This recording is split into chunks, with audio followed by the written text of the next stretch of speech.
ये term cancel हो जाएगी, मतलब कैंसिल से मतलब 1 हो जाएगा, तो -1।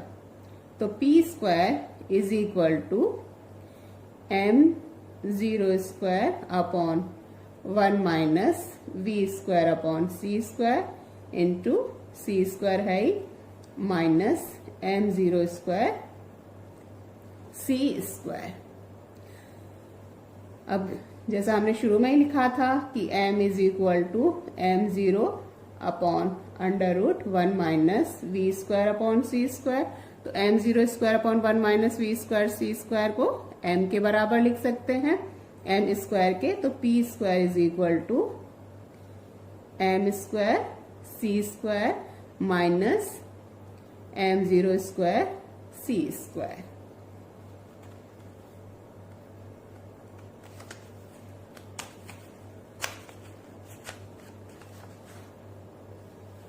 या इसी रिलेशन को P square M square C square उस टर्म को उधर ले जाते हैं, तो P square plus m0 square C square.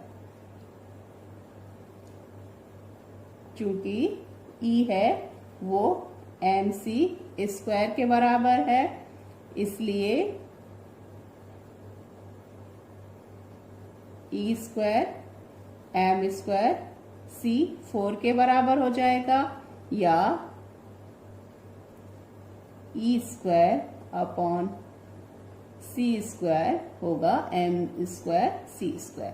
तो एम स्क्वायर सी स्क्वायर की जगह हम पुट कर सकते हैं E square upon C square. अतः मान रखने पर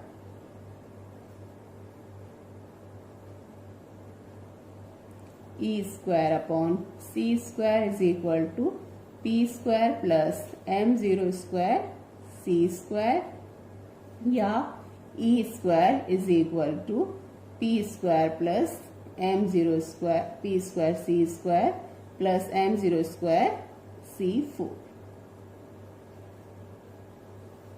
ये हमारा एक बहुत इंपॉर्टेंट रिलेशन है जो पिंड की ऊर्जा और उसके मोमेंटम या संवेग के बीच संबंध बता रहा है।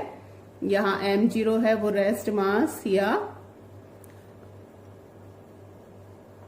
विराम द्रव्यमान है, और अगर रेस्ट मास एनर्जी देखें तो वो भी क्या होगी m0 c स्क्वायर। तो m0 square c square e0 square भी लिख सकते हैं। m0 स्क्वायर c4 को हम रेस्ट मास, तो ये रेस्ट मास एनर्जी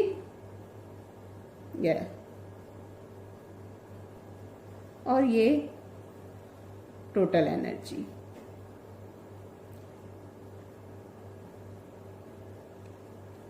अब इस फॉर्मूले को अगर हम देखें तो एक इस तरीके का फॉर्मूला है कि E square is equal to P C का square plus m0 C square का होल स्क्वायर। ये उसी तरीके का है जैसे A square plus B square is equal to C square, जो पाइथागोरस प्रमेय होती है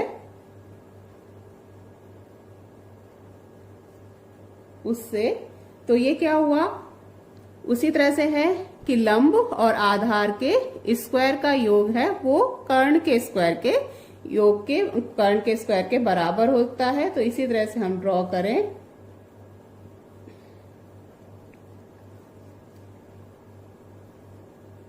तो ये एक P C m0 C square और ई, इस तरह से हम इसको ड्रॉ कर सकते हैं कि जब करेंगे तो P square C square plus m0 C square का स्क्वायर इक्वल होगा ई स्क्वायर के बराबर। तो ये हमारे पास रिलेशन आया। और अगर हम इससे एक और रिलेशन निकालें, अगर हम इसको मान लीजिए डीई अपॉन डीपी निकालते हैं इस रिलेशन से, तो वो हो जाएगा 2e D E upon D P equals to 2p C square. 2 से 2 कैंसिल हो जाएगा, dE upon dP equals to PC square upon E, या P क्या होता है m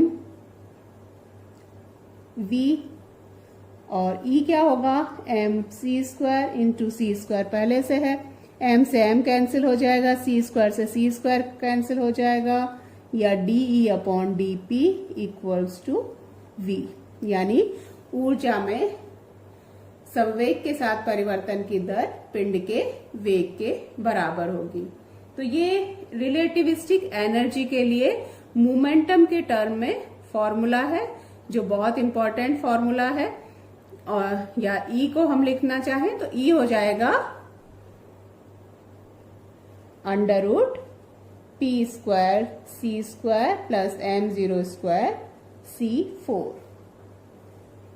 तो ये एनर्जी और मोमेंटम के लिए सूत्र हमने प्राप्त किया है। तो इसके साथ आज इतना ही करेंगे। नेक्स्ट लेक्चर में हम कुछ प्रॉब्लम्स और न्यूमेरिकल्स करेंगे।